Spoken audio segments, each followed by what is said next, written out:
according to new data on how the top 100th of 1% and the top 1,000th of percent of all tax filers pay their income taxes. And this comes from Think Progress. Now, according to them, people who make tens of millions of dollars enjoyed falling income tax rates and ballooning wealth for a decade as middle-class taxpayers floundered. Now, this is from data. Think Progress looked at the IRS data from the last year of the Bush tax cuts. Now, during those last years, there was well over 1,000 people who reported more than $60 million in earnings, but paid only around 20% of that money when it comes to federal tax rates. So they paid a rate of less than 20% over profits earnings over $60 million. That is amazing and infuriating. Now, there's a chart here that they put together from the IRS, and it shows how Americans, super rich, the super wealthy, are not getting overtaxed, as the Republicans would love to tell you. Oh my God, we're so overtaxed. We're so overtaxed. In fact, we made a party called the Tea Party that means taxed enough already. And it's bankrolled by billionaires. Interesting. Turns out that according to this data, they are not overtaxed.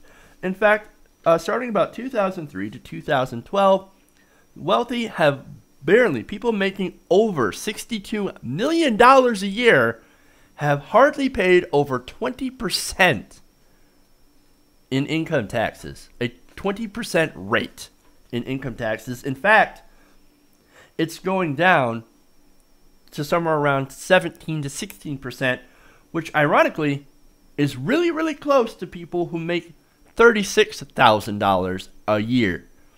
Their tax rates are around 10 to 12% on income of $36,055 or more, which is absolute insanity. And now back to the article. This is the first time that the IRS has ever broken down income tax data at the very top end of earnings spectrum. Previous releases have shown the top 1% and the top 0.1% of filers, but this new data happens to drill a little bit deeper to that. Now, according to this data, there were a little under 1,400 income tax returns filed in that very richest sliver of data in 2012, with an average income of roughly $161 million for that year. Jesus fucking Christ, man. Now, the poorest filer in this group, if you could even call them poor, made $62 million. Wow. Jesus Christ.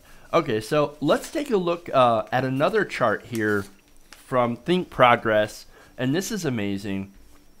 As you can see right here, it's got the breakdown of the top 0.001%, the top 0.1%, the top 1%, and the middle 50%. Now, as you can see, the middle pays around earned around $36,055, right? Now, you can see that gigantic block. That is the top 0.001%. Compare that to the middle. And each dot, remember, represents $10,000 in income. Look at the disparity. No. Income inequality, that's not a problem in America. What are you talking about? There's no income inequality here. Or you know what? Whatever income inequality we have, oh, it's natural. It's natural. Oh, really? Really? You look at that, that does not look natural. I mean, seriously, you have people, CEOs, making 425 to 1 ratios when it comes to CEO pay versus worker pay. And you wonder why we have federal deficits. And you wonder why income for the middle is stagnating. It's because it's coming from the top. I'm sorry, it's going to the top. It's all going to the top, and it all has been going to the top. They want to talk about transfers of wealth. This is one of the biggest transfers of wealth over the last 30 years from the poor and the middle class to the ultra wealthy, and you can see the results of that in this chart today. It is amazing, and it's not just amazing, but it is absolutely insane. We have to. We have to tax the rich. And in fact, there's been recently economists out there saying, like, hey, you know, if you do tax the rich over 90%, they're still going to be fabulously rich, and it's not going to slow down innovation. It's not going to slow down growth. It's going to help growth, because then you're putting money where it needs to be instead of being hoarded in the Cayman Islands by some rich douchebag. Just in case you're wondering, this doesn't include income. It doesn't include state taxes, sales taxes, other contribution to basically these different taxes, okay, that they have. State and local tax don't exist. They're not factored into this. This is only federal income that is being taxed here, that is being shown here. Now, they love to say 47% of the country doesn't pay federal income taxes. That's because they're too poor to pay it. And besides, you're not going to squeeze whatever money in order to fix our deficits from that 50% that makes $36,000 or less. You're not even going to get as much from the 1%, which even on the chart is about $436,000 per year. No, maybe not even the top 1% or 0.1%, but the top 1,000th of 1%. The very, very, very few people that have grown the most, that have had the most explosive growth, that's where you can go. I can guarantee if you want to follow the money, that's exactly where you're going to end up. And that's who we need to tax. We need to bring that down. We need to redistribute that wealth. Oh my God, he's talking about redistribution. What a fucking communist. All right, I'm tired of that shit.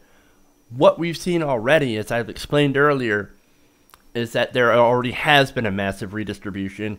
It has gone from everyone else to that very 0.001%, that thousandth of 1%, and it needs to start being reversed. But even so, even you tax them at 90%, they're still going to be fabulously wealthy, but it actually is going to be used, that money that's going to be taxed, is actually going to be used to raise everybody else up. And I think that's what we need to do. We've got to fix this level, this massive level of income inequality.